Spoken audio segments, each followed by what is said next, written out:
సిద్ధం అంటారు ఒకరు, యుద్ధం అంటారు మరొకరు. వై నాట్ 175 అంటారు ఒకరు. వై నాట్ 175 అన్న పిలుపుతోనే అడుగులు ముందుకు వేస్తాం. వై నాట్ పులివెందుల అంటారు మరొకరు. Why not Pulivendula. అన్నను గెలిపించొద్దు అంటూ చెల్లెళ్ళు. సొంతం సొంతం నీకా నాకా హేండి. జగన్ గుర్తుపెట్టుకో, పవన్ కళ్యాణ్ వంక కూడా చూడలేరని చెప్పండి. ఇదే చెల్లెలు కదా 3200 కిలోమీటర్లు పాదయాత్రలు చేసి ఆ పార్టీని నడిపించిన దాన్ని నేను కదా అని అడుగుతున్నా. ఈ సిద్ధం యుద్ధం పోరులో ఓటర్లు ఏమంటారో చూద్దాం. గత 30 సంవత్సరాలుగా విజయనగరం, విశాఖపట్నం జిల్లాల వ్యాప్తంగా వార్తా ప్రసారాలు అందజేస్తూ ప్రతి ఎన్నికలలోనూ రాజకీయ విశ్లేషణతో కూడిన విషయాలను ఎప్పటికప్పుడు మీకు నిష్పక్షపాతంగా అందిస్తోంది వాజీ ఛానల్. 2024 ఈ ఎన్నికల సంగ్రామంలో ప్రతి నిత్యం జరిగే రాజకీయ పోరుపై ప్రత్యేక వార్తా రూపంలో మీకందిస్తోంది వాజీ. సిద్ధం యుద్ధం. బ్యాలెట్ లో చూద్దాం.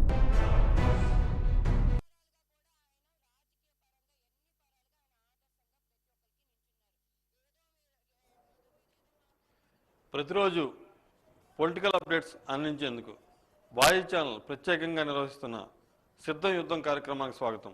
అయితే ఈరోజు ఇటు జిల్లాలో కానీ అటు రాష్ట్రంలోని ప్రధాన అంశాలుగా తీసుకుంటే స్థానికంగా local MLA deputy speaker Kolagatla Veerabhadraswamy నిరాడంబరంగా ఈరోజు తన నామినేషన్ దాఖలు చేశారు. అంటే ఎటువంటి హంగు ఆర్భాటాలు లేకుండా, ర్యాలీలు కూడా చేయకుండా కేవలం ఉత్తరాంధ్ర కల్పల్లి పెడతలమ్మని దర్శించుకుని, అదేవిధంగా కోట సత్తమ్మ తల్లి దగ్గర దర్శనం చేసుకుని తన నామినేషన్ తన కుటుంబ సభ్యులు కొంతమంది పార్టీ నాయకులతో కలిసి ఆయన నామినేషన్ దాఖలు చేశారు. ఈ సందర్భంగా ఆయన ప్రజలకు కొంత పిలుపునిచ్చిన నేపథ్యం ఏమంటే, ఇప్పుడు నియోజకవర్గంలో విజయనగరం నియోజకవర్గంలోని విజయనగరం పురపాలక సంఘం నుంచి నగరపాలక స్థాయికి చేరుకున్న నేపథ్యంలోని అదే స్థాయిలో అభివృద్ధి చేశాము, ప్రతి సెంటర్ని అభివృద్ధి చేశాము, మారుమూల ప్రాంతాలకు కూడా త్రాగునీరు అందించాము, అదేవిధంగా ప్రముఖుల విగ్రహాలను ఏర్పాటు చేశాము. ఈ నేపథ్యంలో ఇంకా చేయవలసి ఉందంటే నన్ను మళ్ళీ గెలిపిస్తే 100% సమస్యలు లేని నగరంగా విజయనగరాన్ని తీర్చిదిద్దుతాను, నేను చేసిన అభివృద్ధిని చూసి నాకు ఓటేయండి అని చెప్పేసి ఆయన ఈ సందర్భంగా పిలుపునిచ్చిన నేపథ్యం. ఇంకో విధంగా చెప్పుకోనంటే ఆయన ఒక రకంగా ఛాలెంజ్ కూడా చేసిన సందర్భం. నేను చెప్పినట్టు ప్రతిపక్షాలు చెప్పగలవా? నేను అభివృద్ధి చేశాను, నేనైతే అన్యాయం చేయలేదు, ఎక్కడైనా అవినీతి చేశానని అనిపిస్తే నాకు ఓటేయకండి, ₹1 అవినీతి జరిగిందంటే నాకు ఓటేయకండి, లేదా నాకు ఓటు వేయండి అని చెప్తాను, ప్రతిపక్షాలు ఆ మాట చెప్తాయని చెప్పి ఆయన ఈరోజు మీడియా ముఖంగా ఛాలెంజ్ చేసిన సంగతి. ఇక రెండో విషయానికి వస్తే, తెలుగుదేశం పార్టీ జాతీయ అధ్యక్షులు నారా చంద్రబాబు నాయుడు గారు, మాజీ ముఖ్యమంత్రి, ఆయన జన్మదిన వేడుకలు ఈరోజు తెలుగుదేశం పార్టీ జిల్లా కార్యాలయం స్థానిక అశోక్ బంగ్లాలో ఈరోజు అట్టహాసంగా జరిగింది. ఈ కార్యక్రమంలో కేంద్ర మాజీ మంత్రి అశోక్ గజపతిరాజు గారు తదితరులు పాల్గొన్నారు. కేక్ కటింగ్ ఈ సందర్భంగా ఆయన చెప్పిందంటే, సందేశం ఇవ్వాలి అంటే సందేశం ఇవ్వాల్సింది ఆల్రెడీ చంద్రబాబు నాయుడు గారు ఆల్రెడీ సందేశాలు ఇచ్చే ఉన్నారు. అది ఎటువంటి తప్పు చేయకుండా ఆయన జైలు శిక్ష అనుభవించి ఈ రాష్ట్రంలో ఎటువంటి పాలన జరుగుతుంది అని ఒక ప్రజలకు కళ్ళకు కట్టేట్టు చూపించారు. అయితే ఇటువంటి ఈ బెయిల్ మీద వచ్చి దొంగ చేతికి బెయిల్ మీద వచ్చిన దొంగలకి మనం చేతికి తాళాలు ఇస్తే రేపు రాష్ట్ర భవిష్యత్తు నాశనం అవుతుంది అని చెప్తూ ప్రతిసారి చంద్రబాబు జన్మదినం సందర్భంగా మనం కొంత వితరణ చేస్తాం. అయితే ఈరోజు కొత్తగా ఆయన చెప్పిందంటే, నేను అయితే అభ్యర్థిని కాదు, కానీ ఎన్నికల నియమావళి ఉంది కాబట్టి చంద్రబాబు గారి జన్మదిన సందర్భంగా డెఫ్&ఎం స్కూల్లో 2 పిల్లలను దత్తత తీసుకుంటూ ప్రతి ఏట్లాగే అని చెప్పి వాళ్ళకి చెక్కులు కూడా ఇవ్వడం జరిగింది.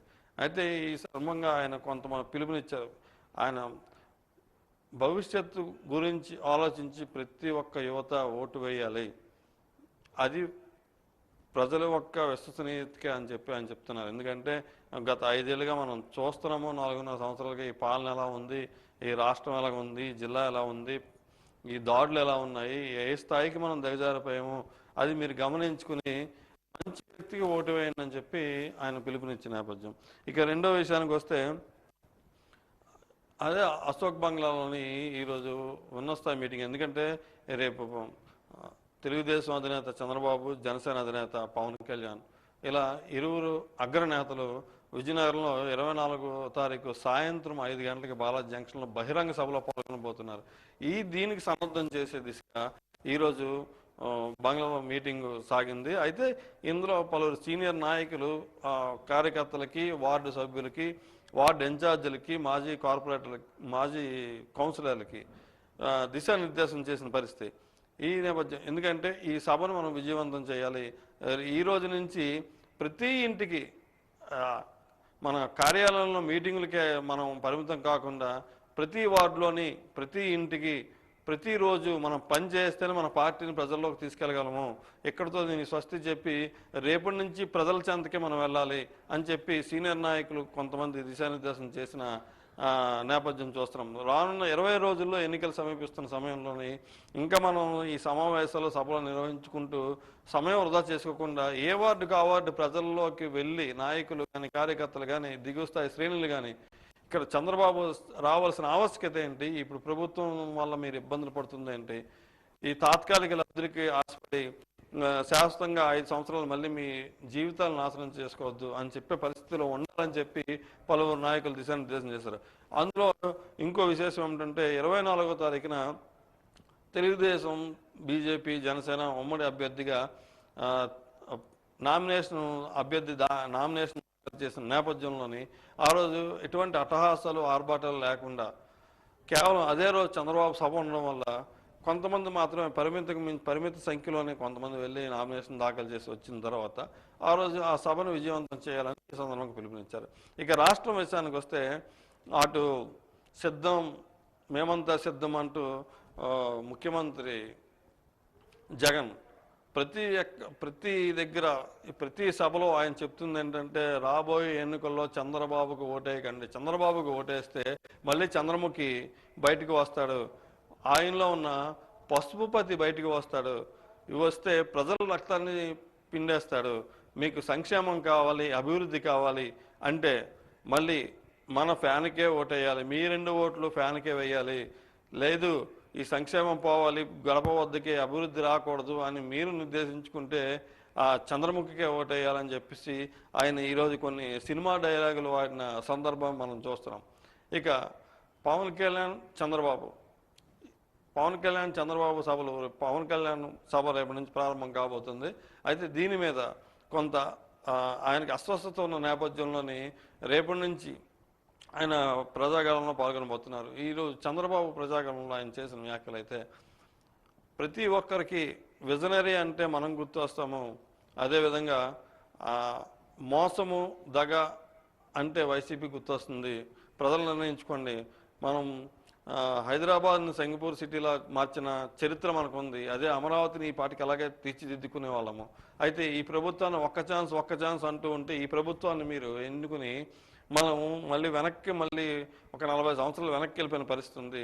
అది ప్రజలు ఆలోచించుకుని ప్రతి ఒక్కరూ కూటమి అభ్యర్థులను గెలుపు కాంక్షిస్తే రాష్ట్రం మరోసారి స్వర్ణాంధంగా తీర్చే బాధ్యత నాది, ఈ రాష్ట్రాన్ని సరైన మార్గంలో నడిపించాల్సిన బాధ్యత నాది, నేనే డ్రైవర్గా ఉంటాను, మీ అందరూ నాకు సహకరించండి అని చెప్పి ఆయన పిలుపునిచ్చిన నేపథ్యం. అయితే ఈ అంశాల మీద తర్వాత ఇప్పుడు ఈ నియోజకవర్గం విషయానికి వస్తే నియోజకవర్గంలోని అదే నగరపాలక సంస్థ విషయానికి వస్తే ఇటు తెలుగుదేశం, జనసేన, బీజేపీ ఉమ్మడి అభ్యర్థి, అటు వైఎస్ఆర్ కాంగ్రెస్ పార్టీ అభ్యర్థి. ఈ నేపథ్యంలోని తెలుగుదేశం పార్టీ జిల్లాలో నియోజకవర్గంలో పరిస్థితి ఎలా ఉంది, బలాబలాలు ఎలా ఉన్నాయి, అయితే ఈ గతంలో ప్రతిపక్షాలు ఆరోపిస్తున్నట్టు ఇప్పుడు ఉన్న పార్టీల్లో లోపాలేంటి, అదేవిధంగా అధికార పక్షం ఆరోపిస్తున్నట్టు ప్రతిపక్షంలో ఉన్న లోపాలేంటి, రేపు ఎన్నికలు ఈ 20 రోజుల్లో జరగబోయే ఎన్నికలకి ఎలా సంసిద్ధం అవుతున్నారు, ఇటువంటి అంశాలని మనతో చర్చించేందుకు తెలుగుదేశం పార్టీ స్థాపించిన నాటి నుంచి అన్నగారితో ఉంటూ పచ్చ జెండా పట్టుకుంటూ నేటికి సీనియర్ నేతగా ఉంటూ తన సేవల్ని పార్టీకి అందిస్తున్న మాజీ municipal vice chairman Kanakala Muralimohan గారు మనతో స్టూడియోలో ఉన్నారు. ఆయన అడిగి మరికొన్ని విషయాలు మనం చర్చించుకుందాం విరామం తర్వాత. సిద్ధం యుద్ధం కార్యక్రమానికి పునఃస్వాగతం. అయితే ఈరోజు మనం చూసుకుంటే విజయనగరం నియోజకవర్గంలో రానున్న 20 రోజుల్లో ఎన్నికల ముంగిట తెలుగుదేశం పార్టీ పరిస్థితి ఎలా ఉంది, ప్రస్తుతానికి బలంగా ఉన్న వైసీపీ పార్టీని ఎలా ఢీకొనబోతుంది, ఈ అంశాల్లోని విజయనగరం నగరపాలక పరిధిలో ఉన్న పరిస్థితులు ఏంటి, ఇటువంటి అంశాలపై తెలుగుదేశం పార్టీ సీనియర్ నాయకులు అన్న నందమూరి తారక రామారావు గారు వీరాభిమాని, పార్టీ పెట్టిన దగ్గర నుంచి ఈరోజు వరకు అదే జెండా కింద ఉన్న సీనియర్ నాయకులు మాజీ municipal vice chairman Kanakala Murali గారు మనతో స్టూడియోలో ఉన్నారు. ఈరోజు ఆయన అడిగి ఈ అంశాల మీద మనం చర్చించుకుందాం. నమస్కారం సార్. నమస్తే సార్, ఒకసారి మా మాజీ ప్రేక్షకులు అయితే విజయనగరం మాజీ ప్రేక్షకులందరికీ నా హృదయపూర్వక నమస్కారం అండి. చెప్పండి సార్. ఇప్పుడు విజయనగరంలోని ఎలా ఉంది సార్? ఎన్నికలు 20 రోజుల్లో ఉన్నాయి, ప్రచారాలు ఎలా ఉన్నాయి, జాయినింగ్స్ ఇవన్నీ జరుగుతున్నాయి అటు నుంచి ఇటు. అయితే ఒక రకంగా వైసీపీ నుంచి టీడీపీలోకి చేరికలు జరుగుతున్నాయి, అదే జోరుగా టీడీపీ నుంచి కూడా వైసీపీలోకి వెళ్ళిపోతున్నాయి. అయితే ఈ క్షేత్రస్థాయిలోని ఈ వార్డు నుంచి వీళ్ళు ఎందుకు వెళ్ళారు అన్న పరిశీలన బంగ్లాలో కొరవైందంటారా? మాకైతే చేరికలు అటు ఇటు అంటున్నారు, మీరు కంటిన్యూ చూస్తున్నారు. అట్నుంచి ఇటో ఇట్నుంచి అటు అన్నది మీరే ప్రత్యక్ష సాక్ష్యం. ఎంత టౌన్లో ముఖ్యమైన నాయకులు ఎంతమంది ఇటు వచ్చారు మీకు తెలుసు. ఆ స్థాయిలో ఎవరు అటు వెళ్ళారు వాళ్ళని చెప్పమనండి. అలాగే కింద స్థాయిలో కూడా.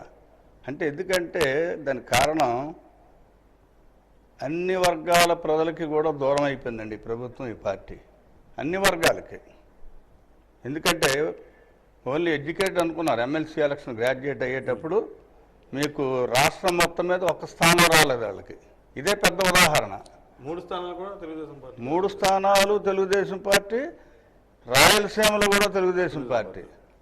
ముఖ్యమంత్రి ప్రాతినిధ్యం వహిస్తున్న పులివెందుల, కడప జిల్లాకు చెందిన రాయలసీమ ప్రాంతంలో కూడా విద్యార్థికులు అతన్ని ఒప్పుకోవట్లే.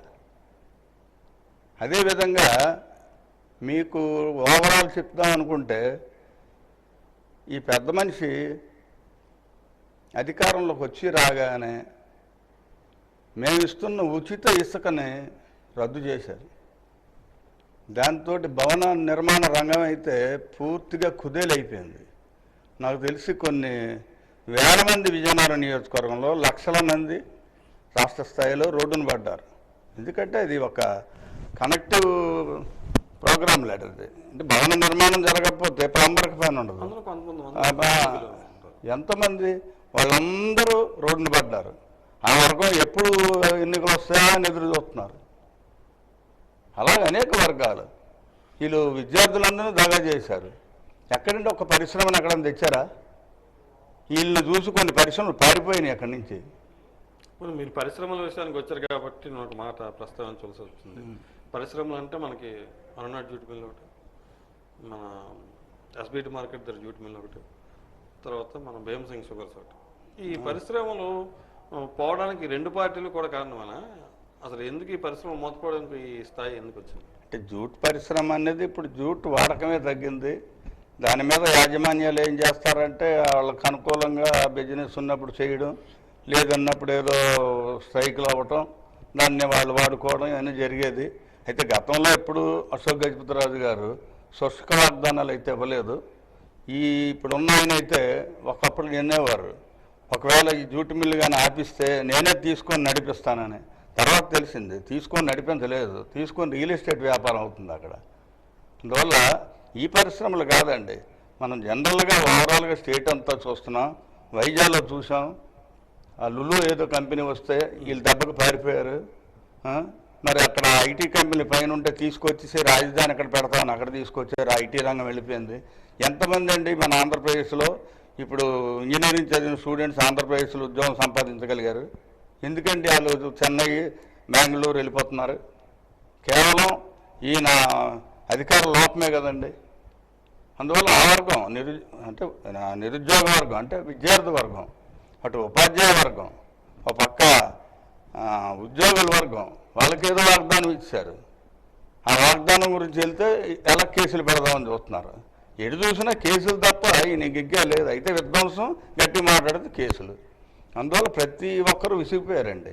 ఆఖరికి మరి నేను ఏదో చాలామంది నోట వింటున్నాను, ఇక్కడ లోకల్గా ఉన్న ఎమ్మెల్యే కూడా ఇన్ని జరుగుతున్నాయి కాబట్టి నామకం చూసి ఓటేయండి అంటున్నారట. అంటే ప్రభుత్వ తీరు బాగోలేదని పరోక్షంగా ఆయన ఒప్పుకుంటుండేమో నాకు అనిపిస్తుంది. ఇప్పుడు అదే బాటలో ఏదో అంటున్నారు, మరి జిల్లాలో అందరూ అదే మొదలుపెట్టారని. దీన్ని బట్టి చూస్తే జగన్మోహన్ చూడొద్దని వాళ్ళ క్యాండిడేట్లే చెప్తున్నట్టుగా ఉంది. మరి ఎవరైనా మొహం చూసి ఓటేస్తారు, వీళ్ళ మొహం చూసి ఎట్లా చూడాలి. మరి జగన్ అన్నారు కాబట్టి ఆయన ఈరోజు ఒక కీలకమైన వ్యాఖ్యలు చేశారు చంద్రబాబు నాయుడు గారు కూడా. ఏం చెప్పారంటే, చంద్రబాబు నాయుడికి మళ్ళీ ఓటు వేసి మీరు గెలిపిస్తే మళ్ళీ చంద్రముఖి బయటకు వస్తుంది, ఆయనలో ఉన్న పశుపతి బయటకు వస్తాడు, మళ్ళీ ఈ రాష్ట్రాన్ని పీక్కు తింటాడు, ప్రజల రక్తాన్ని జరగలాగా తాగేస్తాడు, మళ్ళీ అభివృద్ధి చెందాలన్నా ప్రతి సంక్షేమం ఇంటికి చేరాలన్నా ఫ్యాన్ గుర్తుకే ఓటు వేయాలి, అదొకటే రూటు అని చెప్తున్నాను.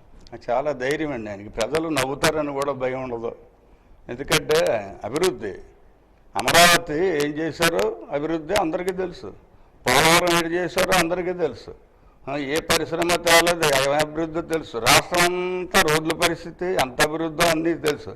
ఇంక ఇదేంటో ఈయన అంటే మేము చెప్పాల్సిన ఆయనే చెప్పేస్తున్నారు.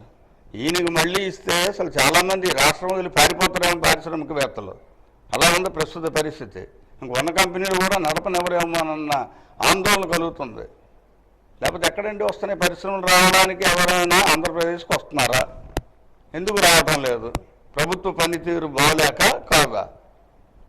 ఎవరిని చూసి పారిపోతున్నారు? చంద్రబాబు నాయుడు వస్తేనే రేపు వాళ్ళందరూ ముందుకు వస్తారు. ఏం చెప్తుంది ఏంటంటే, రేపు చంద్రబాబు ఓటేస్తే మీ సంక్షేమం కట్, వాలంటీర్ వ్యవస్థ కట్, కార్యదర్శులు సెక్రటరీలు కట్, సచివాలయాలు కట్, ఇంకేమీ అందవు. ఇవన్నీ మీకు మళ్ళీ కొనసాగించాలంటే మళ్ళీ వైసీపీ రావాలి. అది మీ ప్రజలే డిసైడ్ చేసుకోమని చెప్తున్నాను పక్కగా.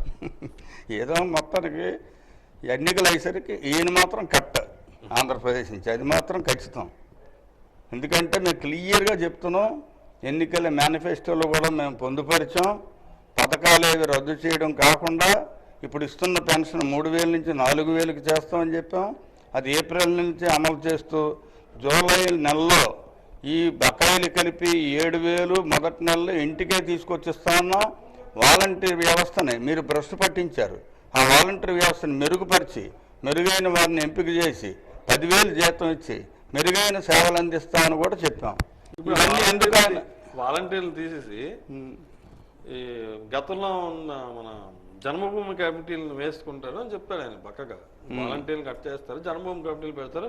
అప్పుడులాగా మీకు రేషన్ కార్డు కావాలన్నా, ఇల్లు కావాలన్నా, సంక్షేమ పథకం అందాలన్నా వాళ్ళు చేయి తడపాలి, అలాంటి వాళ్ళని తీసుకొస్తారు. అంటే గతంలో జన్మభూమి కమిటీలు ఇవన్నీ అయ్యాయి అంటారు. గతంలో జన్మభూమి కమిటీలు ఉండేవి, ఒక్క ఫెయిల్ అయింది. అందుకే మీరు అధికారంలోకి వచ్చారు. మీరు ఇచ్చిన వాలంటీర్ వ్యవస్థ ఏంటి? మీ నాయకులు, మీ మంత్రులే స్టేజీల మీద మీ కార్యకర్తలను వేసుకొని వాళ్ళు వాలంటీర్లు అని చెప్పి వీళ్ళందరూ మా కార్యకర్తలు, మాకే పనిచేయాలి మీరని మీరు చెప్పారు. మీరు అందులో ఎవరు చదువుకున్న వేయలేదు కదా, ఇప్పుడు విద్యార్థులు వేయలేదు కదా, అందులో విద్య ఉన్న వాళ్ళని. అందుకే ఇప్పుడు ఏంటంటే అందుకే రాజీనామాలు చేస్తున్నారు కదా. మాకు వాలంటీర్ వ్యవస్థ వద్దు, వైసీపీ వద్దని చెప్పి చాలా మంది మన టౌన్ లో కూడా రాజీనామా చేస్తున్నారు. బలవంతపు రాజీనామాలా?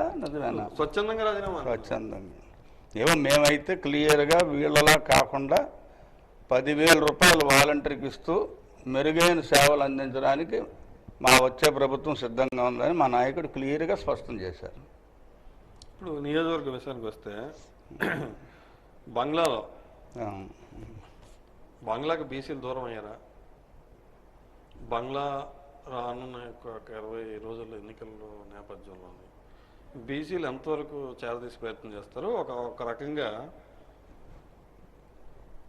బీసీలు కొంత దూరం అయ్యారనే చెప్పుకోవాలి. ఎందుకంటే ఒక అపవాదు కూడా ఉంది, నేరుగా వెళ్ళి కలుసుకొని చెప్పుకొని. ఇప్పుడు వాళ్ళకి ప్రచారాస్త్రం కూడా అదే, మీరు ఏమైనా కావాలంటే మీ పేరు కూడా ఆయన తెలియదు, మిమ్మల్ని తీసుకెళ్ళిన నాయకుడి పేరు కూడా మీ జిల్లాలో ఉన్న నాయకుడికి తెలియదు అని చెప్తున్నారు. అంటే బంగాళాల పరిస్థితి ఇంకా అలాగే ఉందంటారా?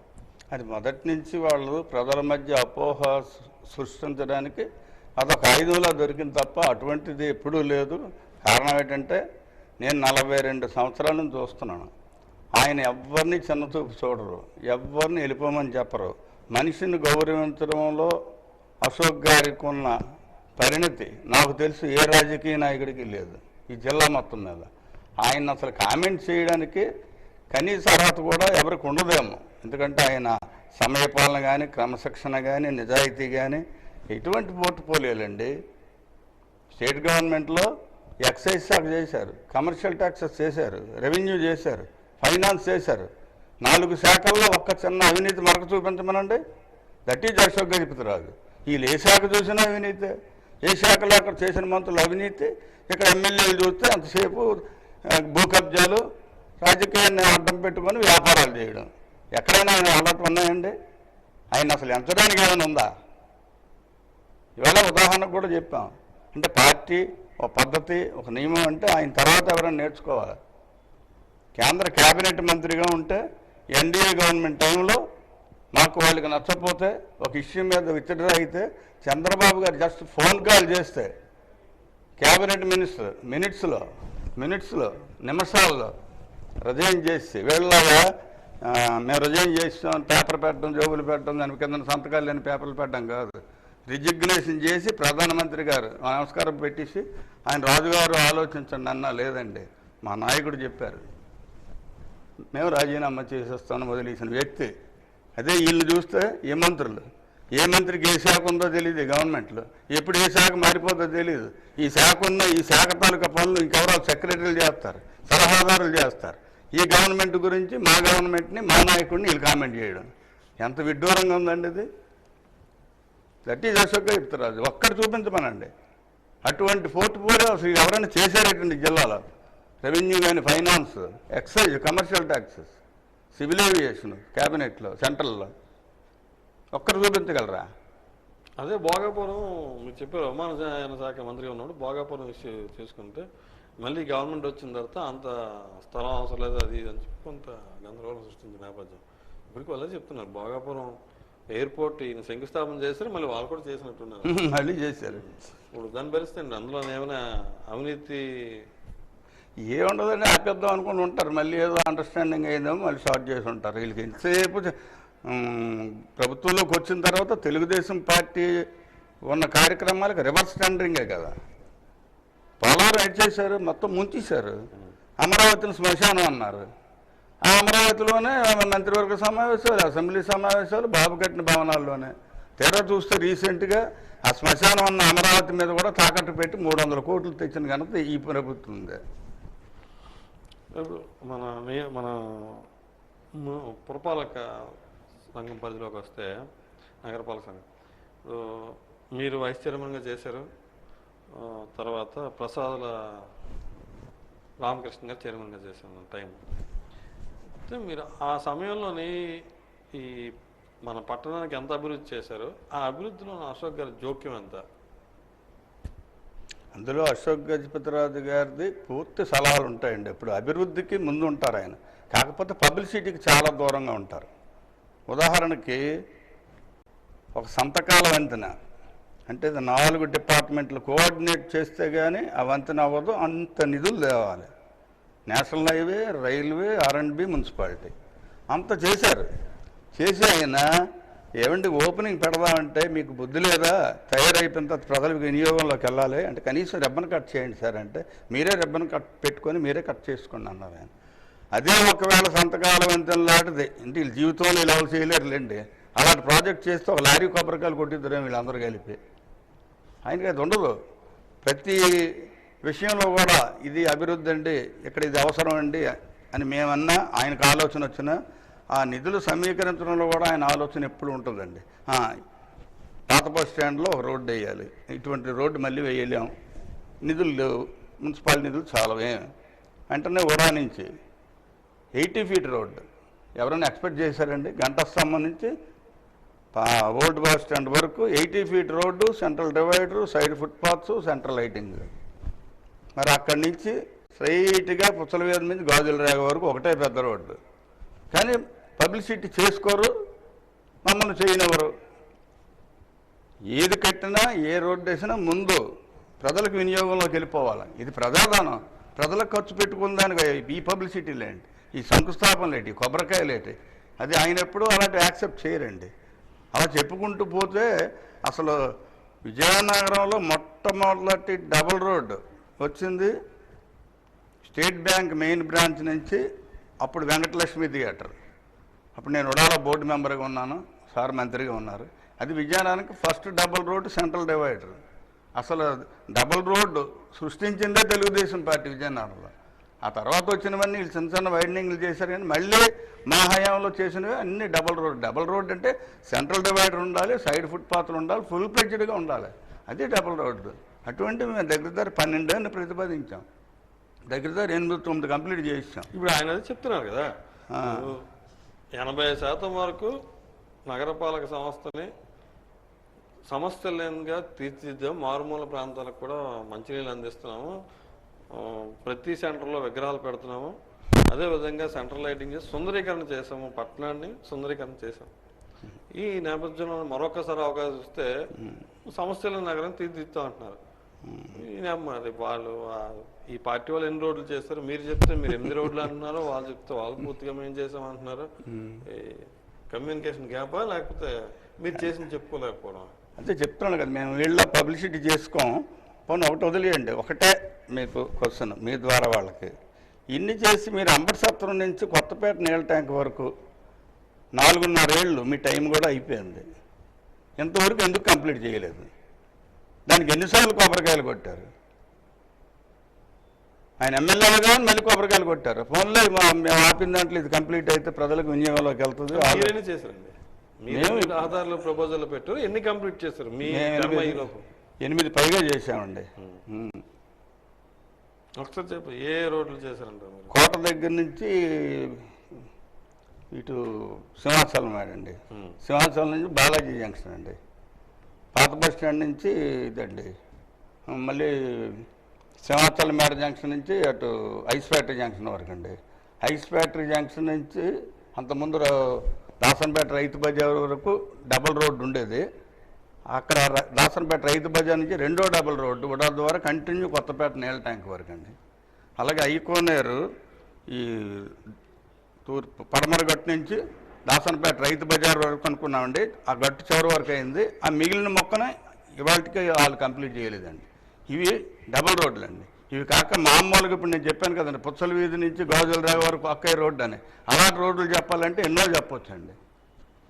అయితే ఇప్పుడు గతంలో మీరు వాటర్ సప్లై గురించి విషయానికి వస్తే ఇప్పుడు ఆయన చెప్తున్నారు 4-5 ట్యాంకులు కట్టించాము, ప్రజలకి దాహార్తి తీరుస్తున్నాము అంటే గతంలో కూడా ఉండేది.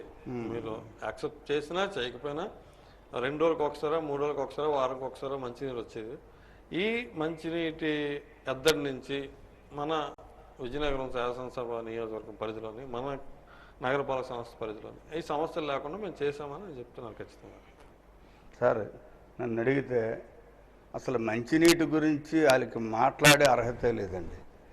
ఎప్పుడు టీడీపీ వస్తే అప్పుడు మంచినీటి పథకాల గురించి ఆలోచిస్తుంది.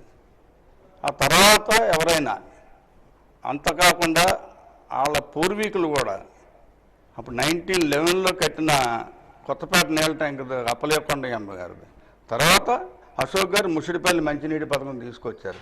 తర్వాత మన మంత్రిగా ఉన్నప్పుడు కూడా మళ్ళీ అమృత్ పథకంలో కొత్త మంచినీటి బావులు సంపాదనలో తప్పించారు. ఇవన్నీ వాటర్ వస్తాయి కదా, అప్పుడు అమృత్ పథకంలో వచ్చిన అప్రూవల్ అయిన ట్యాంకులే అప్పుడు ఇన్కంప్లీట్ అయితే ఇప్పుడు కంప్లీట్ చేశారు. వాటికి రంగులు వేయచ్చు. కాకపోతే అసలు వాటర్, కొత్త వాటర్ ప్రాజెక్టు ఎప్పుడైనా అసలు ఈ ప్రభుత్వమే కాదు, గతంలో కూడా ఒకసారి మేము అపోజిషన్లో ఉన్నాం, 89లో ఉన్నాం, తర్వాత 2004లో అపోజిషన్ ఉన్నాం. ఆ టైంలోనైనా ఎప్పుడైనా మిగతా ప్రభుత్వాల్లో ఈ నాయకులు ఉన్నప్పుడు మంచినీటి పథకం ఒక్కటైనా విజయనగరానికి తెచ్చారా? ఒక్కటైనా? ఇప్పుడు పెరుగుతున్న జనాభా అవసరాన్ని దృష్టిలో పెట్టుకొని ఎప్పటికప్పుడు అశోక్ గారు దూరదృష్టి ఆలోచన చేయడమే తప్ప ఇక ఇది కొత్త మంచినీటి పథకం మా టైంలో తెచ్చాం అని ఒకటి చెప్పమనండి. ఇంకా మీకు ఫర్ ఎగ్జాంపుల్ చెప్పాలంటే ఇంకా ఫ్యూచర్ కూడా ఆలోచించి ఈ నదుల అనుసంధానంలో భాగంగా ఒక పక్క చంపావతికి నీరు రావటం లేదు సరిగ్గా, అందువల్ల చంపావతికి నాగావళిని అనుసంధానం చేద్దాం, అందువల్ల గడిగడ్డని స్ట్రెంథన్ చేసి గడిగడ్డకి ఆ కాలువ కలిపి చేద్దామని శంకుస్థాపన కూడా చేశారు. చేసాం. కొంత పని నడిచింది. మరి వాళ్ళకి ఉన్నది అదే ప్రాబ్లం కదా. మేము శంకుస్థాపన చేశాం కదా, అది పూర్తి చేయకూడదు. అది పూర్తి అయితే నాగావళి నుంచి వచ్చే నీరు చంపావతి నిండితే భవిష్యత్తులో మరి మనకి 20-30 ఏళ్ళు మంచినీటి అద్దం ఉండకూడదు అనేది ఆయన ఆలోచన. అది కంప్లీట్ చేయలే. వీళ్ళు కొత్తది ఆలోచించరు. మేము ప్రారంభించింది కంప్లీట్ చేయరు. మళ్ళీ మంచినీటి గురించి మాట్లాడతారు. గతంలో మీరు అన్ని వార్డుల్లో పైప్ లైన్లు వేస్తారు, కాలేయ కనెక్షన్లకు ఎంతని వసూలు చేశారు ఈ కమిటీల ద్వారా. అయితే అందులో గాలి తప్ప నీరు రాలేదు. వచ్చిన తర్వాత ప్రతి మారుమూల ప్రాంతానికి మంచినీరు ఇస్తున్నాం అని చెప్తున్నారు. అది చేసింది వాళ్ళు. తారక రామతీర్థ సాగర్ వచ్చేస్తుంది, నీళ్లు వస్తాయని చెప్పి రోడ్లన్నీ కన్నాలు పెట్టి పెద్ద పెద్ద గొట్టాలు వదిలేశారు. ఆ తర్వాత ఎలకలు ఉండడానికి పనికి వచ్చే కానీ తర్వాత ఎట్లేదు. మా టైంలో చేసింది ఏంటంటే మొత్తం పైప్ లైన్ చాన్నాళ్ళ క్రితం ఉంది కాబట్టి కొత్త పైప్ లైన్లు వేయాలని చెప్పి ప్రతి వీధిలో పైప్ లైన్లు వేశారు. ఇప్పుడు వాటికి ఇంటర్ కనెక్షన్ ఇప్పుడు జరిగింది. అప్పుడు ప్రోగ్రాంలో పార్ట్ ఇది. కానీ ఒక ప్రాజెక్ట్ చేయాలంటే కొన్ని సంవత్సరాలు పడుతుంది. అది మేము ప్రారంభించిందే. ఇప్పుడు నాగార్జున సాగర్ ఉంది, ఒక ముఖ్యమంత్రి టైంలో అయిపోలేదు అది. కాకపోతే ఇంకో ముఖ్యమంత్రి వచ్చి దాన్ని పాడు చేయలేదు, అందువల్ల కంటిన్యూ అయ్యింది. ఇప్పుడు పోలవరం ఉంది, మేము చేసింది కంటిన్యూ చేస్తే వాటి పోలవరం వచ్చేసేది. పోలవరం వచ్చేస్తే పోలవరం నుంచి మంచినీరు విశాఖకి వెళ్ళేది. ఎప్పుడే పోలవరం నుంచి విశాఖకు మంచినీరు వెళ్ళేదో తాటిపూడి నుంచి విశాఖ నీరు అవసరం లేకపోయేది. అప్పుడు తాటిపూడి నుంచి వచ్చే నీరు నేరుగా విజయనగరం వస్తే విజయనగరం నీరు సరిపోయేది. పోలవరం ప్రాజెక్టుకి విజయనగరం లింకుతో ఉన్న అనుబంధం అది. కానీ జరగనివ్వలేదు కదా. అదే పోలవరం జరిగితే వాళ్ళ పోలవరం జీవనాడి అనే దాని జీవం తీసేశారు వీళ్ళు. ఆ రాష్ట్ర స్థాయిలో వాళ్ళు అలా చేస్తుంటారు, ఈ కింద స్థాయిలో వీళ్ళు. అంటే అంతా ఒకటే బాణి. పురపాలక సంఘం స్థాయి నుంచి నగరపాలక సంఘం స్థాయికి ఎదిగిన తర్వాత జరిగిన ఎన్నికల్లోనే ఇంత అభివృద్ధి చేసిన తర్వాత కూడా కేవలం ఒకే ఒక్క సీటుకి ప్రజలు మమ్మల్ని పరిమితం చేశారు. ఎక్కడ లోటుపాట్లు జరిగాయి సార్? ఇప్పుడు ఒక ఛాన్స్ అన్నతో అధికారంలోకి వచ్చారు వాళ్ళు.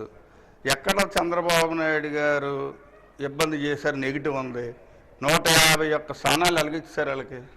ఒక గాలి నమ్మారు. నమ్మిన తర్వాత రేపు ఆ 151 స్థానాలు వాళ్ళు ఉన్నప్పుడు లోకల్ బాడీస్ ఉన్నా ఇంకేం పని జరుగుతుందనే ఉద్దేశంతో ప్రజలు ఆలోచించుంటారు. రేపు చూడండి ఎలా ఉంటుంది దగ్గర ప్రజల ఆలోచన విధానం ఎలా ఉంటుంది. వాళ్ళు వచ్చేసి ఎమ్మెల్యేగా ఉన్నారు, మంత్రివర్గం వాళ్ళు ఉంది. ఇక్కడ లోకల్గా ఏదైనా వచ్చినా ఇబ్బంది పడడం తప్ప మనకి న్యాయం జరగదేమనే ఆలోచనలో కూడా జరిగి ఉండొచ్చు. ఆ యాంగిల్లో కూడా మరి చంద్రబాబు నాయుడు గారు అంతా అమరావతి తీసుకొచ్చి ప్రధాని చేసి శంకుస్థాపన చేసి పోలవరం చేసి టిట్కో ఇల్లులు కట్టించి ఎంత చేస్తే చంద్రబాబు నాయుడు గారి మీద నెగిటివ్ ఎక్కడ ఉందండి? 151 సీట్లు అలిగించారండి. ఏదో ఒక ఛాన్స్ ఏదో చేస్తారని అంటే ఎంత విధ్వంసం.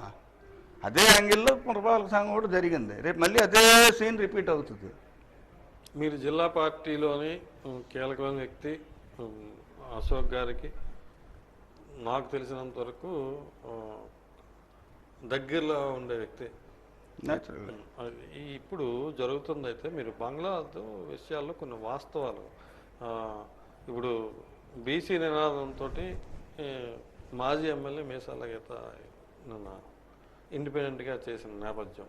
అసలు ఈ వివాదం ఎక్కడ జరిగింది? మీరు కలుపుకుని వెళ్ళలేక. ఎందుకంటే ఇప్పుడు చంద్రబాబు నాయుడు గారు చెప్తున్నారు, ఎందుకంటే అటు బీజేపీ జనసేన నాయకుల్ని కార్యకర్తలను కూడా కలుపుకుని వెళ్ళమన్న నేపథ్యంలోని ఇప్పుడు ఈ గ్యాప్ ఎందుకు వచ్చింది? మీరు కలవలేక ఆహ్వానించక ఎందుకు ఈ డివైడ్ పాలిటిక్స్ లాగా? అది నన్ను అడిగితే ఆమెనే అడగాలి మీరు. ఎందుకంటే మీకు ముందే చెప్పాను, అశోక్ గజపతిరాజు గారు ఎవరినైనా గౌరవించడంలో ఆయన్ని మించిన మనిషి లేరు. ఆయన వ్యక్తిత్వం అలాంటిది. అటువంటిది ఆయన ఎవరిని పొమ్మనరు. ఎవరినైనా వచ్చి కలిసి పనిచేద్దాం రమ్మంటారు. నాకు ఎంత బాధ అనిపించిందంటే ఆయన కేంద్ర మంత్రి అయిపోయిన తర్వాత, సార్ విజయనగరంలో ఈ ప్రాబ్లం ఉందని నేను వైస్ చైర్మన్గా లేదా ప్రజాప్రతినిధి గడితే, ఏం మా వారసురాలు ఉన్నారు కదా ఏమనుంటే ఆవిడకి చెప్పండి అనేవారు నాతోనే స్వయంగా. అంటే ఎవరు అతిథిగా గీతా గారిని. అదేంటండి ఎలాగంటే మరి మా వారసురాలు ఎమ్మెల్యేగా ఇచ్చాం కదా మీకు, ఆవిడ చెయ్యాలి, మీకు ఆవిడతో చేయించుకోండి అని చెప్తే 2-3 సార్లు విన్నాను. తర్వాత నాకు బాధ అనిపించింది. అంటే వారసురాలు కరెక్ట్ ఎమ్మెల్యేగా మీరు కేంద్రంలోకి వెళ్ళిపోయినంత మాత్రాన మీరు రాజ్యసభ నుంచి వెళ్ళలేదు కేంద్రానికి, లోక్సభ నుంచి వెళ్ళారు. మీరు విజయనగరం ప్రజలు మీకు చేశారు, మీ కార్యకర్తలు కూడా ఉన్నారు కాబట్టి మీకు మా బాధలు చెప్పుకుంటాం, మీరు ఇంటర్ఫియర్ అయ్యి కొంచెం చెయ్యాలి సార్ అని చెప్పేవాళ్ళను. అంతగా గౌరవించేవారు ఆయన కూడా. నాకు తెలుసు, నాతో అన్ని సందర్భాలు ఉన్నాయి. ఏమనుంటే లోకల్ ఇష్యూస్ చెప్తే అది డెవలప్మెంటల్ ఇష్యూస్, ఎంతకంటే పర్సనల్ మేమేం చెప్పం కదా, లేకపోతే ఇన్ని 42 సంవత్సరాలు ఆయనతో కలిసి కాపురం చేయలేం కదా. ఆ చెప్పేటప్పుడు కూడా మా వారసురాలు ఉన్నారు, ఆవిడకి ఇచ్చాం కదా ఎమ్మెల్యే, ఆవిడతో కలిసి పని చేయండి అని చెప్పారు. ఇంకా అంతకంటే ఫ్రీ ఎవరు ఇస్తారండి? ఇప్పుడు మీరు బీసీలు అంటున్నారు, ఇప్పుడు మాకు ఉన్న వాళ్ళందరూ బీసీలే, ఎవరు లేరు అంటే తన ఒక్కరే బీసీ అని అనుకుంటే మనం ఇది చేయలేం.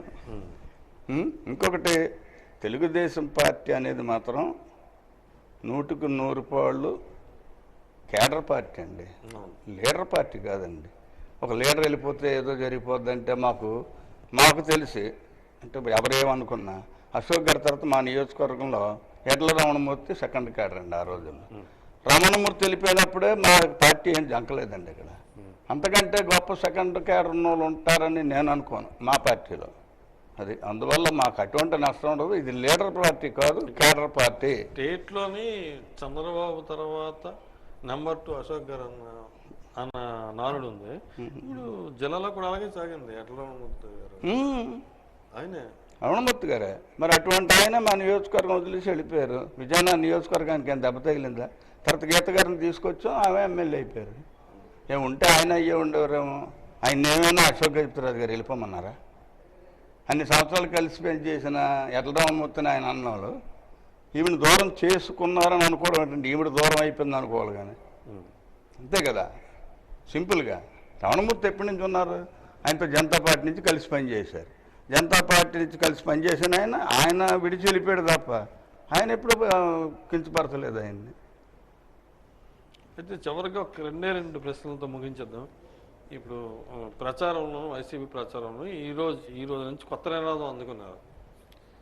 రాజు అంటే రాజుల కుటుంబంలో ఉన్న వాళ్ళే రాజు కాదు, ప్రజల గుండెల్లో చిరస్థాయి స్థానం సంపాదించుకున్న వాళ్ళే నిజమైన రాజు. ఆ రాజు సోమన్న. సోమన్నని గెలిపించుకుందామని ప్రతి ఇంటి ప్రతి గడప ఎదురు చూస్తున్నారు. ఇప్పుడు వాళ్ళు ఏదో ఈ 5 ఏళ్ళకి ఒకసారి ఎన్నికల ముందు వచ్చి ప్రచారం చేసినంత మాత్రం వాళ్ళ మాటలను నమ్మి మోసపోయే స్థితిలో ప్రజలు లేరని చెప్తున్నారు. చెప్పుకుంటారు. మరి ఆల్రెడీ స్టార్ట్ చేసాం, పాంప్లెట్ కూడా అవుతుంది డిస్ట్రిబ్యూషను. మా క్యాండిడేట్ వెళ్ళక్కర్లేదు, మా వార్డు స్థాయి నాయకులు వెళ్తే చాలు. అక్కడ ప్రజలు ఎలా స్పందిస్తున్నారంటే అది చెప్పుకుంటే గొప్పగా ఉంటుంది.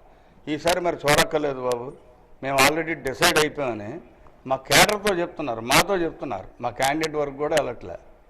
అందువల్ల నాకు తెలిసి ఏంటంటే, మీరు యుద్ధం అంటున్నారు కానీ ఇది వార్ 1 సైడ్. ఇది విజయనగరంలో అయితే మాత్రం వార్ 1 సైడ్. స్టేట్ అంతా అలాగే ఉంది, విజయనగరంలో ఇంకా క్లియర్గా ఉంది. అందులో ఏం డోకా లేదు. ఈ రాజుగారు ప్రజల హృదయాల మనస్సులో ఉండబట్టే అశోక్ గజపతిరాజు గారు 10 ఎన్నికల్లో పోటీ చేస్తే 8 ఎన్నికల్లో గెలిచారు. ఈయనెవరో సర్టిఫికేట్ ఇవ్వకర్లా. ఎవరి హృదయాల్లో ప్రజలు ఉన్నారో, ప్రజల హృదయాల్లో ఎవరున్నారన్నది విజయనగరం ప్రజలకు తెలుసు. ఈయన అందరికీ సర్టిఫికేట్లు ఇవ్వక్కర్లేదు. ప్రజలు ఎప్పుడో సర్టిఫికేట్ ఇచ్చారు, ఇవ్వబట్టి ఆయన ఉన్నారు. ఇవాళ కూడా ఆయన పోటీ చేస్తే ఇంకా బాగుందేమో పార్లమెంట్, ఎందుకు చేయలేదంటే, వద్దు నేను టైంపాస్ పాలిటిక్స్ చేయను. నాకు 2 మేజర్ సర్జరీలు అయ్యాయి. ఒకసారి మనం బాధ్యత తీసుకున్న తర్వాత ప్రజాప్రతినిధిగా ఆ కర్తవ్యం నిర్వహించగలిగితేనే చెయ్యాలి, లేనప్పుడు చేయకూడదు అని వదిలేశారు ఆయన. రాష్ట్ర వ్యాప్తంగా తెలుగుదేశం పార్టీ టికెట్ కావాలని ఎంతమంది ఎదురు చూస్తున్నారో మీకు తెలుసు, అన్ని జిల్లాలకు తెలుసు, రాష్ట్రం అంతా తెలుసు. అటువంటి సమయంలో ఇంత ఇమేజ్ ఉన్న వ్యక్తి కూడా నాకు ఈ సర్జరీలు జరిగినాయి, ఇది మనం పూర్తి స్థాయిలో న్యాయం చేయలేం కాబట్టి ఉండిపోయారు. అందుకే ఆయన ప్రజల హృదయాల్లో చిరస్థాయిగా ఇప్పటికీ ఉన్నారు. ఇప్పటికీ మధ్య మధ్యలో అలాగా ఆయన తీసుకెళ్తే చాలు, జనం అలా చేరిపోతుంటారు. ఇల్లు హృదయం ఉన్న మనిషికి ఎవరికి చలక కాదు, జనం అందరూ చేరిన తర్వాత ఈ మనిషి వెళ్తారు హృదయాల దగ్గరికి. అది హృదయాల్లో తేడా. అందరూ చేరారా అయిన తర్వాత ఈ వెళ్తే అప్పుడు ఈ హృదయం అక్కడికి వెళ్తుంది. అయితే రానున్న ఎన్నికలు ఎలా ఉండబోతున్నాయి? క్లియర్ అండి. ఇక్కడ రానున్న ఎన్నికల్లో స్టేట్లో తెలుగుదేశం పార్టీ ఘన విజయం సాధించబోతుంది. విజయనగరంలో 100కు 100 పాళ్ళు ఘన విజయం సాధిస్తాం.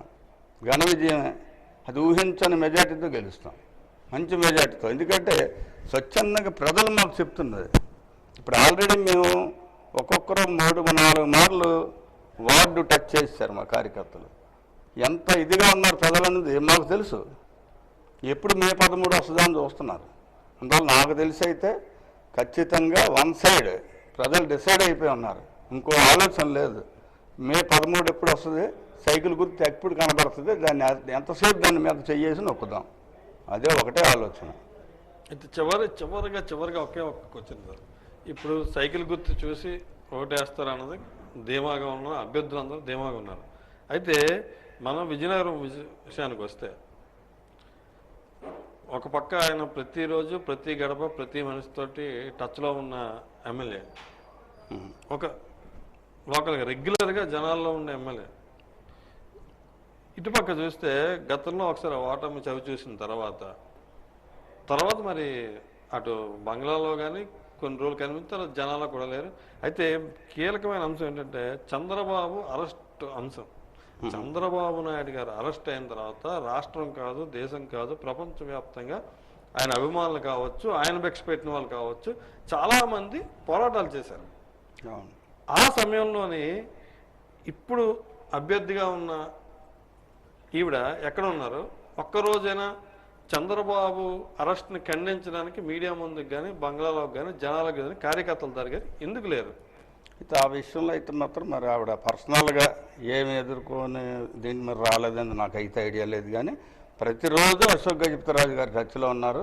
ప్రతి అంశం మీద, ప్రతి ధర్నాలో మాకు సలహా, అంటే ప్రతి యాజిటేషన్లో మాకు అప్డేట్గా అశోక్ గజపతిరాజు గారు మాట్లాడే ఉన్నారు. ఆయన రెగ్యులర్ దిగారు. ఇప్పుడు అభ్యర్థిగా ఉన్నారు కాబట్టి ఇప్పుడు ఈ కార్యకర్తలకి గ్యాప్ వస్తుందంటారా? ఈ గ్యాప్ ఎలా ఫీల్ చేస్తారు? కార్యకర్తల్లో అయితే మాత్రం ఆ గ్యాప్ లేదండి. ఎందుకంటే వాళ్ళు అశోక్ గజపతిరాజు గారిని వేరేగా, అదితి విజయలక్ష్మి గజపతిరాజు గారిని వేరేగా చూడటం లేదండి. ఇద్దరిని ఒకరిలాగానే చూస్తున్నారు. అశోక్ గజపతిరాజు గారిని ఎలాగ ఆదరిస్తున్నారో కార్యకర్తలు, ఈరోజు అదితి గారిని కూడా అలాగే ఆదరిస్తున్నారు.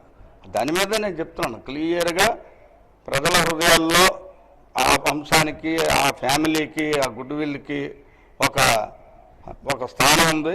అదేవిధంగా కార్యకర్తల్లో కూడా ఎటువంటి మార్పు లేదు. అశోక్ గజపతిరాజు గారికి ఎలాంటి గౌరవిస్తున్నారో, ఎలాంటి స్థాయి ఇద్దాం అనుకుంటున్నారో అలాంటి స్థాయి అదితికి కూడా ఇద్దాం అనేది కార్యకర్తలు సిద్ధంగా ఉన్నారు. వాళ్ళ మనసులో అయితే ఎటువంటి ఇబ్బంది లేదు, ఫెయిర్గా ఉన్నారు.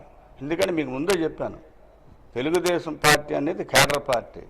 కేడర్ ఒకసారి తెలుగుదేశం పార్టీ అభ్యర్థి అని నిర్ణయించిన తర్వాత రెండో ఆలోచన ఉండదు మా సైనికులకి, యుద్ధంకి వెళ్ళిపోవడమే అంతే. అందులో మరి ఇంకేం ఉండదు, ఎటువంటి అనుమానాలు లేవు. అయితే ఈ కీలకమైన యుద్ధం సమయంలోనే మీ తెలుగుదేశం పార్టీకి జిల్లా అధ్యక్షుడు కూడా లేనట్టున్నారు. అది మరి ఇప్పుడు అధ్యక్షుడు ఈ టికెట్ల విషయాల్లో రాష్ట్ర వ్యాప్తంగా జరుగుతున్నాయండి, ఇక్కడ ఒకటే కాదు. ఇప్పుడు పొత్తులు వచ్చేటప్పుడు 150 స్థానాల్లో 31 స్థానాలు ఇచ్చారు. ఇచ్చినప్పుడు ఆ 31 స్థానాల్లో చాలామంది ఆశించి ఉంటారు కదా.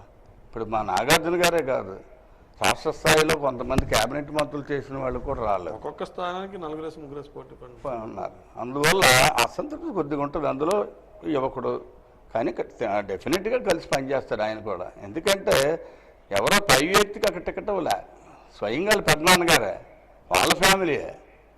అలా కాకుండా ఇచ్చిన దగ్గరే మా లీడర్లు, మా కేడర్ కలిసి పనిచేస్తుంది, కలిసిపోయారు.